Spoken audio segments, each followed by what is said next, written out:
Ah, there you are.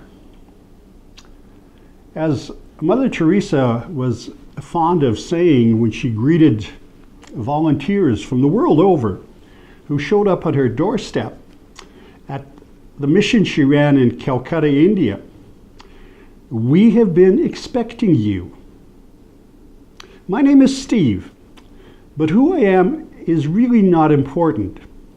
What is more significant is why you have chosen to show up on the doorstep of this website, The Last Addict. Perhaps you are one of those individuals who is currently in the throes, in the grasp of some addictive experience, and you are looking for a way to escape that experience.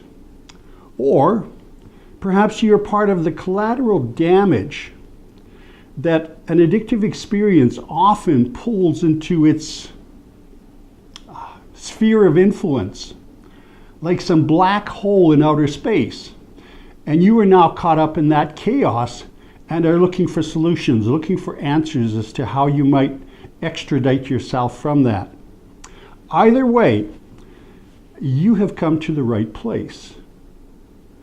In a few minutes, you are going to be meeting with 5 unique individuals who, along with myself, have been given a unique possibility that has helped us personally deal with the black holes that were threatening our own existence.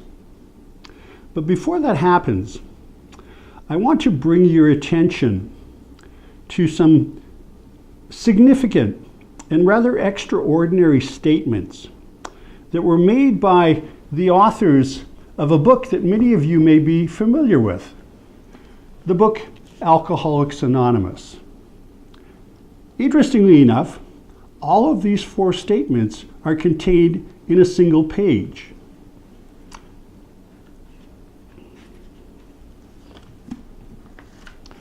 On page 25 of this book, they make the following contentions.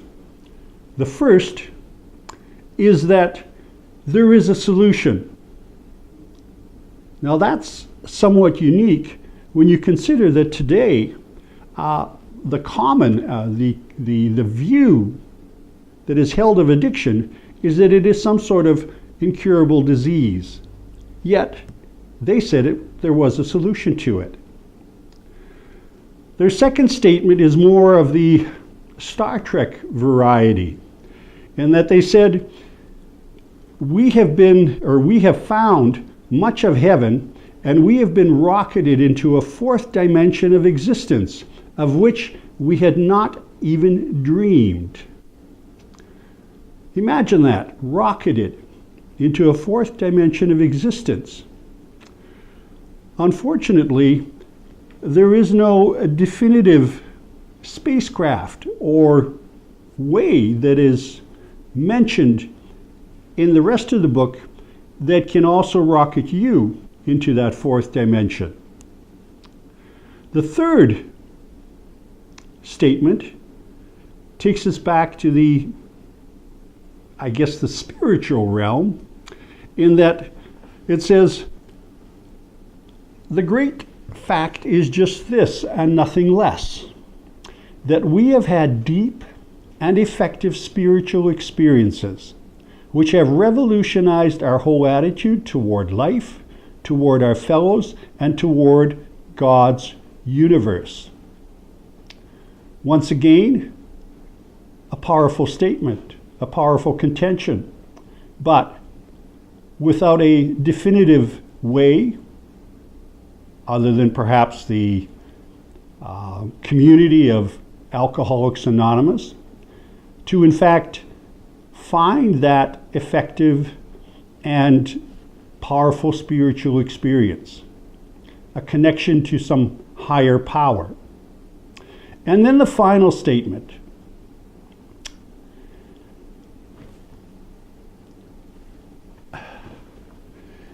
If you are as seriously alcoholic as we were, We believe there is no middle-of-the-road solution.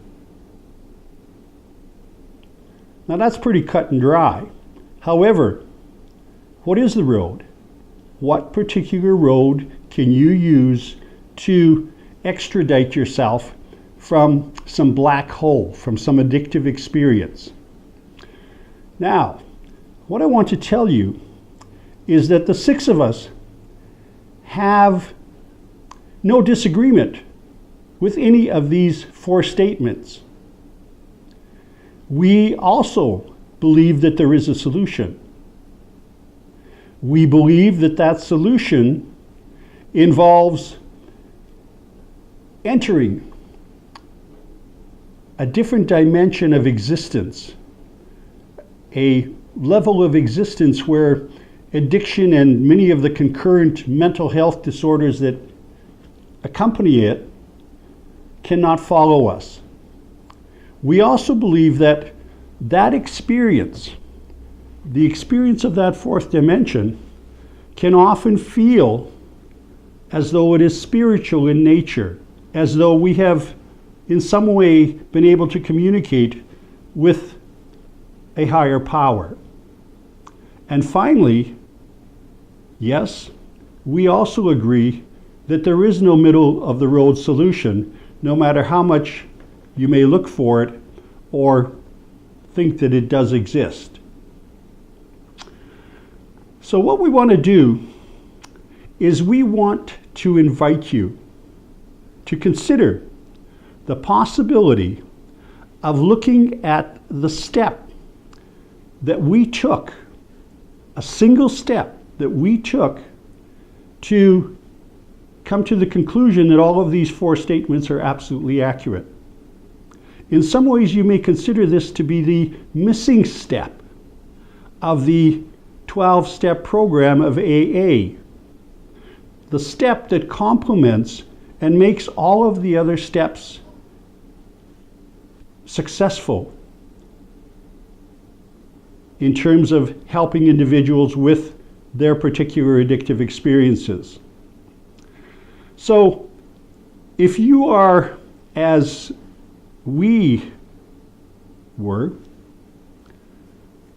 of the opinion that we could surrender to the possibility of following the motto of the Starship Enterprise, perhaps you're ready to boldly go where you have never gone before. If that's the case, then I would like to invite you to visit with the crew of The Last Addict. The first of the members that you will be listening to is a gentleman by the name of David. And I'd like to say that I first met David when he decided to admit himself to a year-long recovery program. So, enjoy your visit with David. Hey, good morning. How are you? My name is David. I am sitting here today with a very good friend of mine, and I'm going to convey a message to you based around my experiences that have happened as I've walked along a new path in life. 10 years ago, I wouldn't be sitting here. I was literally living in the worldly world, looking for everything in life on an external level. I thought I could touch happiness. I thought I could eat happiness. I thought I could find happiness from putting things inside of myself to make a change, to get that feeling I'd always been looking for. And as time went on, I constantly was searching for something that I thought would make me feel better. And once again, as time went on, I started to learn that it was from a very young age where I realized there was something I was looking for, something I was trying to find. Again, always looking outside of myself. Then, as the progression started, I started finding new ways into life through methods of contemplation and things that I do for myself today, self-introspection on myself, getting honest with myself. I started developing a peace and a happiness that was no longer part of the outside world. I started finding a peace and happiness that was coming from within. And I sit before you today, and for lack of better words to explain it, chatting about something that's so experiential for me today that there really is no words for it. The minute I started to recognize that I had to do very little in order to find my happiness within life, it became very confusing, to be honest with you. It is almost completely contradictory to everything I ever thought in life as I went through it. I always thought I had to go out and search for it and find a way to touch it, feel it, and bring it in. And the truth of the matter is that, I sit before you today recognizing that it was always with me. It was always with me. It was always inside of me. And it had nothing to do with the outside world. As I started connecting with that part of myself in this human body, what happened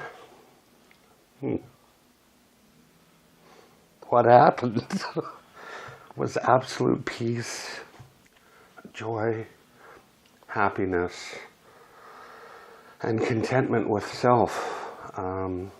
So I don't know where you're at in your life. I don't know what you're searching for, and that's not for me to know. But if anything I've said here fits into a model of maybe what you're looking for, I can tell you one thing, and I'm going to reiterate it. It's not going to be found outside. There's nothing external out there. There's nothing I can reach out and grab out here that's going to find happiness. That has never worked.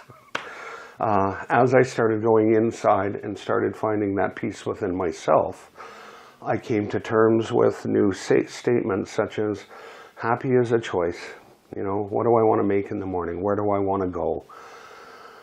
And I sit before you an individual who, when I refer back to that man 10 years ago, would have absolutely no concept of what I'm talking about today within it. I would be out there looking for it in all the wrong places. So I sit here today conveying the message that if any of what I've said makes any sense to you or fits into your life or what you're looking for, there is a path, there is a way, and I guess, so to speak, there is a method that can get you there. So, I hope you find some words of wisdom within this and make a choice for yourself to go along a path. Thank you, David. Next up is crew member Bobby. Bobby represents the reality of the collateral damage that the addictive experience creates in this world. Bobby grew up in a household where her father passed away as a result of his alcoholism. Later in life, she would befriend a man who was going through the throes of his own addictive experience, and eventually came across this missing step. Uniquely, when he introduced Bobby to that step, she fell in love with it. So perhaps it is the step that some of you parents, spouses, partners, siblings are looking for. Enjoy your time with Bobby. Hello, my name is Bobby, and welcome to The Last Addict. I find this very emotional, and in a good way, because it's brought so much to my life and to the people around me.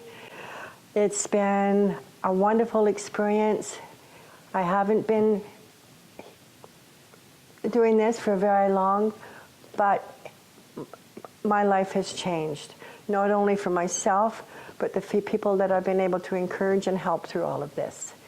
I have a close, dear friend and roommate that had struggled with alcohol and drugs for many years, and being able to live with him and understand and help him through all of this has helped me realize my life before that with a lot of alcohol and drug addictions in my family. Um, oops, it's very overwhelming, but in a good way. I feel that what it's done for me too is helping my friend and my roommate. It's been a lot of love that I didn't even know that was there, and unconditional love. It's just being there for somebody that really needs you. And in my life, because I'm the type of person that I love to help, and I love to see people come through whatever it is in their life. And that experience for me has been one of the best things that could ever happen to me, or to my roommate, or the people in the future that I can help with that problem, because I know a few.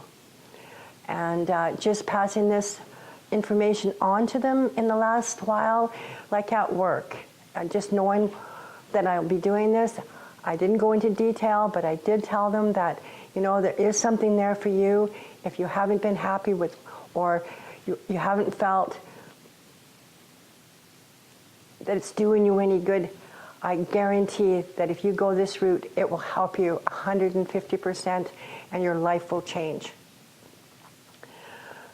Like I said, at this point, I'm feeling like very overwhelmed and very full of love to be involved in this whole experience. And I guarantee you that down the road, if you follow through on this and you do this, that your life will change.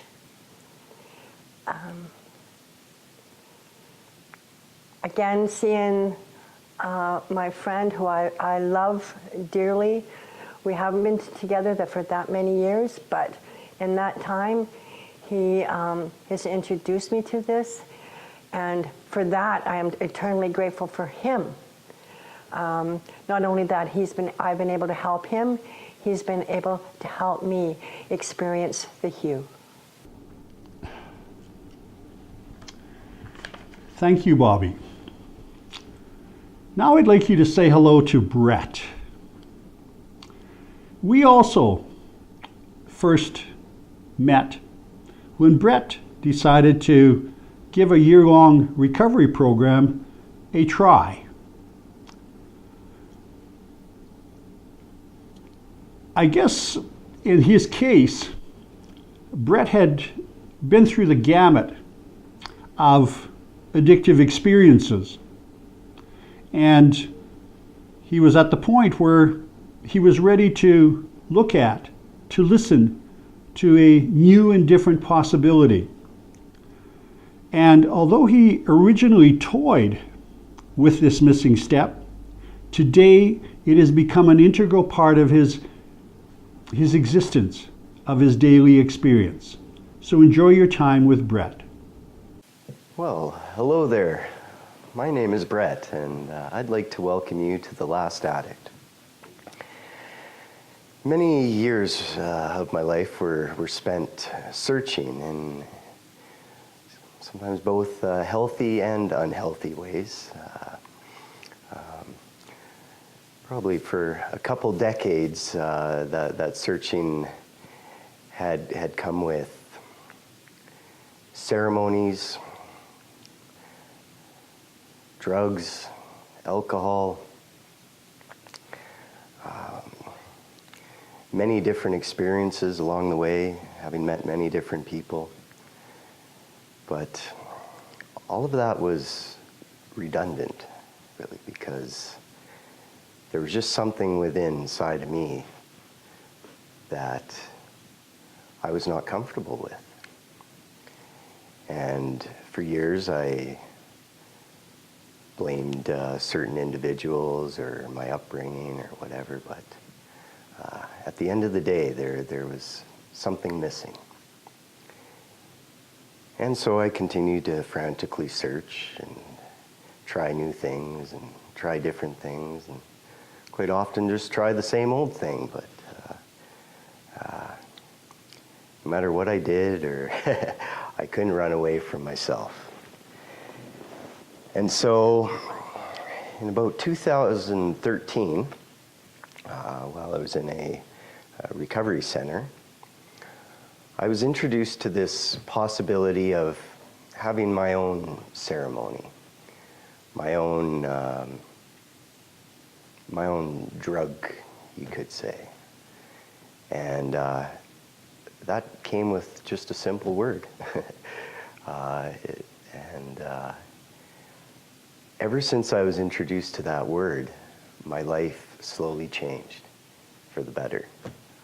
I was able to let go of many things in my past that I wasn't necessarily proud of. I've been able to reestablish relationships with not only myself, but others, like family, just people that would come into my life. I noticed that I'd be able to maintain that relationship rather than run the other way and forget everything and run, which is an acronym for fear. And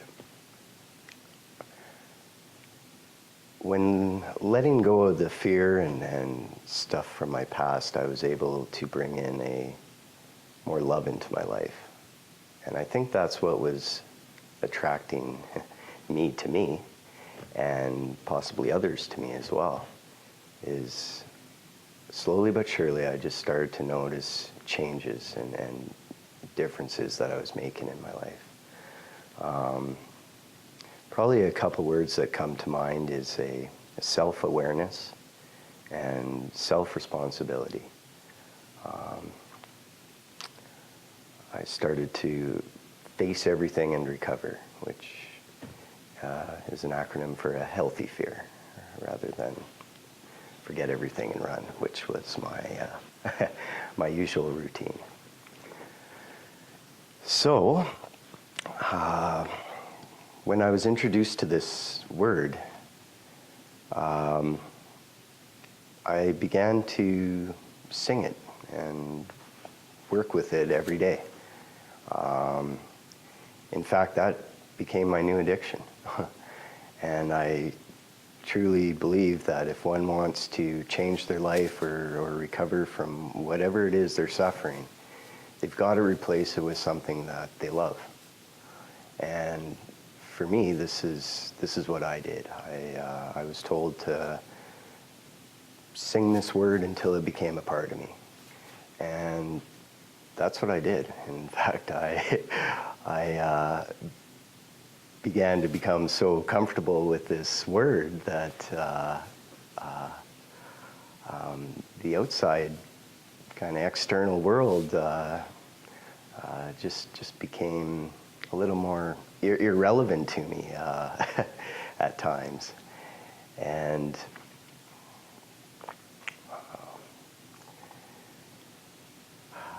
I think this is the stillness that I started to enter into, is stillness of mind, but even deeper than that. Some will go to call it spirit or soul. I feel this is where I was, the realm that I was starting to enter into. According to AA material, it's often mentioned in the big book that the only way we can recover from our alcoholism or addictions is by having a vital spiritual experience. And we get a daily reprieve that is contingent based upon our spiritual condition. So to me, that told me that's almost the foundation of my recovery. And I began to tap into that. There's a Sanskrit word called samadhi, and this means stillness of mind. And that is the area that, for me anyway, that needed to be calmed down, because my mind can be very manipulative and curious, and can get me into trouble if I'm not careful. But if I if I use my due diligence and do my what I call spiritual exercises by singing this word, those monkeys in my mind tend to calm down a lot more, and I'm better suited for the day and then to take on the day, I guess, so it doesn't take me on. And as time went on, I became detached from the drugs, alcohol, all these self-harming situations that I was putting myself into. And today, very rarely am I subdued by the obsession to drink or use, or cravings, as they're often mentioned as. I just don't have that anymore, and I can deal with life on more of my terms, rather than all the other stuff out there. And I think for that reason, that's is why I'm maintaining a job these days and maintaining work. I've been living at the same place for almost 2 years now, which is a record for me. I used to jump around from place to place every other month, it seemed. And with that, there's more stability in my life in all areas. I think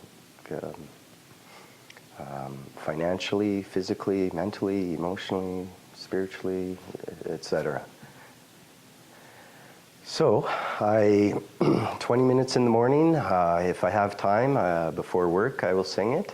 If not, quite often I don't. So I have a personal CD that I use and play in the car, which utilizes the 20-minute ride to work. And so I'm in a nice, calm space before work even starts. And at the end of the day, I do it again before retiring and going to bed.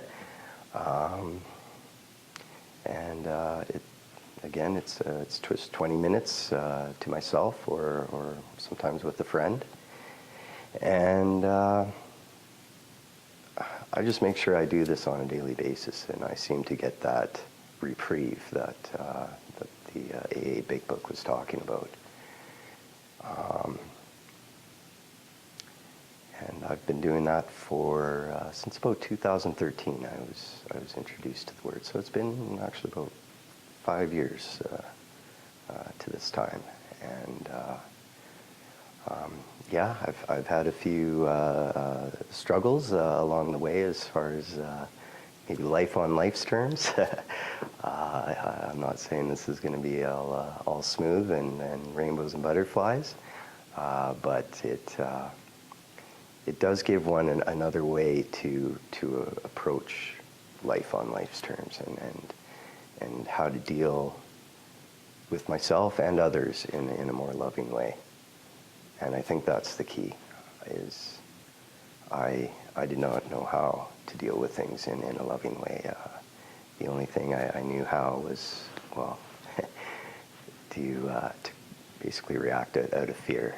And once I can replace that fear with love in my life, I think that's when my life started to change. And today, I feel I have that love within. So, thank you. Thank you, Brett. Now it's time to meet crew member Peter. Like David and Brett, I introduced Peter to the first step. Actually, he responded to an invitation that I had put up on the bulletin board in our year-long treatment or year-long recovery program. And uniquely, he has never looked away from this simple but empowering step. His means of moving away from the addictive dimension of existence. Enjoy your time with Peter.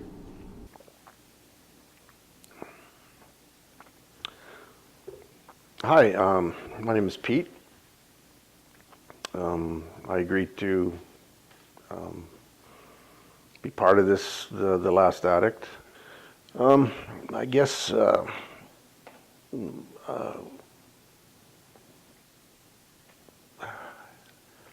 my introduction into a way to better myself and change came when I went into treatment, and I came to Edmonton. I committed to a year-long program, and at this facility, I was introduced to something that, from the very first time, it touched me. It opened. It kind of opened my soul. It was powerful. I can't describe it, but the feeling I had when I came out was something that I hadn't felt. I felt that this is something this is for me. This is something I need. This is something I want. It seemed to open my heart, my soul. It spoke to me. It brought me. It brought me hope. That I can change. Things can change for me. Things are going to change for me. It brought me such happiness the very first time I partook in it. It brought me to places. It was unbelievable things. Such good memories of places I'd been. I saw the mountains as an avid snowmobiler. We go back into the mountains south of town, and you're in nowhere. You're at the other side of Jasper. And I was in these valleys, and I could see things that I'd saw in those trips that I hadn't. I was there, but it was brought back to me. It was amazing. It was amazing. It was like I was standing there next to my machine and looking up at this wonderment, God's creation, and it was unbelievable. It was amazing. I lack to find a better term. It just opened my eyes. It said, "Wow!" I was just stunned that my experience was what it was. I knew nothing about it other than in the cafeteria there was a little sign talking about this thing at lunch and half an hour commitment, and when I went in and did it, from the very first time I was brought. It opened my eyes. I felt I knew that this is something I have to continue with this. It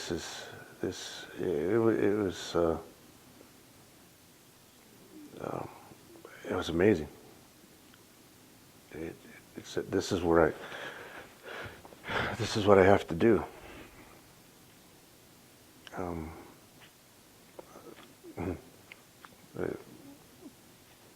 Thank you, Peter.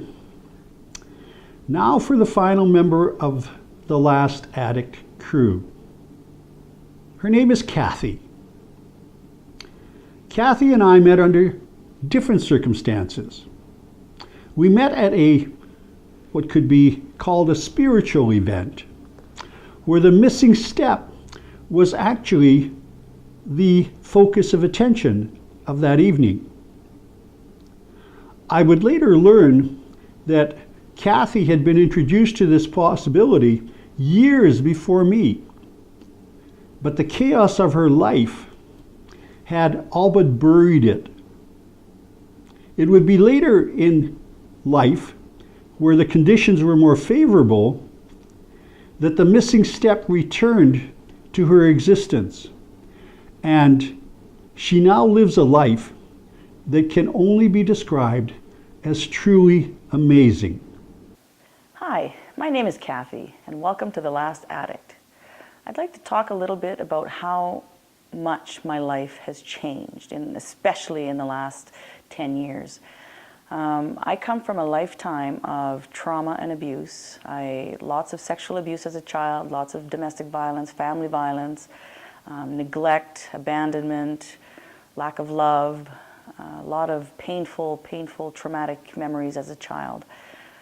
And as growing through my teenage years, that didn't really much change. I had a lot of sexual assaults, gang rape, a lot of physical violence, which led me down a path where I was traumatized internally and couldn't express myself. So what that ultimately did is I ended up falling into addiction, falling into the easy way out, which was, for me, was through alcohol. Although I did have a good education, I mean, I'm a nurse by trade, or I used to be a nurse by trade, I should say, that didn't necessarily help me up here, because in my case, it was easier for me to take care of everybody else's problems rather than my own. So when it came down to me, I didn't know how. So I had to take time off life to figure this out. What do I want to be when I grow up? How do I want to change? How do I fix this, right? But change takes time. It really does. And it took a lot of self-care, self-love, patience, and forgiveness for me to move on to the next step in my life. And today, what I do is I drive the biggest truck in the world. It's the coolest job ever. I'm a heavy equipment operator. I work up in the oil sands. I travel on my days off. I speak. I work with women in shelters. I work with women in prisons. I work with people that are trying to come off the streets and change their lives. I go internationally. I work with children that have been sexually abused. I fully intend on opening up a shelter and an orphanage in different countries in order to make a change, give people more of an awareness on personal development and how things can change, if you figure this out a little bit. But I mean, I had help. I had to find the right doorway, the right pathway for me to get to that next level. Because as much as we like to think, we can't always do things alone. And I needed that extra help, and I found it. And hopefully I'd like to share that with you today. Thank you, Kathy. And welcome back.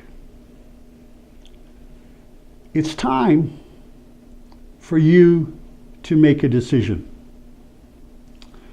No, we are not going to share the missing step with you at this particular time. We are not going to tell you how it has helped us reclaim our lives from some black hole. Before we leave you to your decision, I want to address those of you in particular who are the collateral damage caught up in someone's black hole of chaos. I want to tell you this, and you may not accept it, but your attention is actually feeding that black hole, not starving it.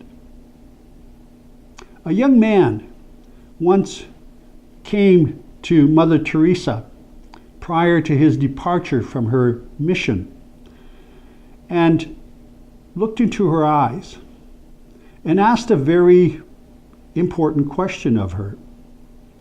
He wondered what she would suggest he do in order to have a significant benefit, a significant effect on the world that he lived in. What could he do to save the world? In turn, she looked up into his eyes and she made the most profound statement to him. She said, "Save yourself." If you are truly looking to help someone caught up in an addictive experience, the first step for you is to save yourself. Yes, there is a registration process and a fee for finding out what this first, or what you might call the missing step, is all about.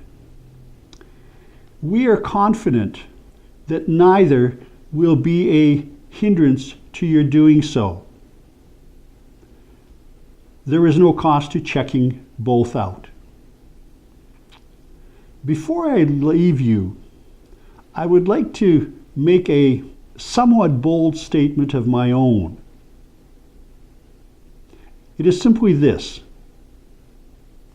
no matter what you may be thinking, you have never been, are not at this very moment, nor will you ever be an addict. That is an impossibility for you. But, and I emphasize that but, you can be part of an addictive experience until hell literally freezes over. And that, my friends, is a very long time. So the question is this: when would now, right now, be the right time to start moving your life, moving your existence into that fourth dimension that the authors of this book claim exists? A dimension where that addictive experience or concurrent mental health disorder can no longer infect, and I want to use that, emphasize that word, infect and play with your life or existence. When would now be the right time? If you need a little bit more encouragement to explore this missing step, here is how a man at approximately 1:30 on September 6th, 2012, expressed his view of that missing step.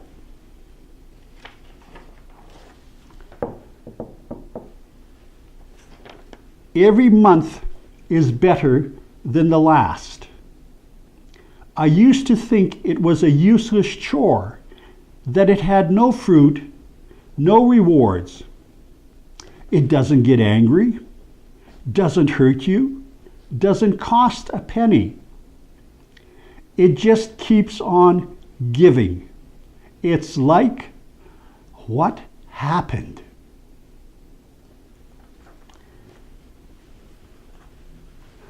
We'll be looking for you just beyond the click of your mouse.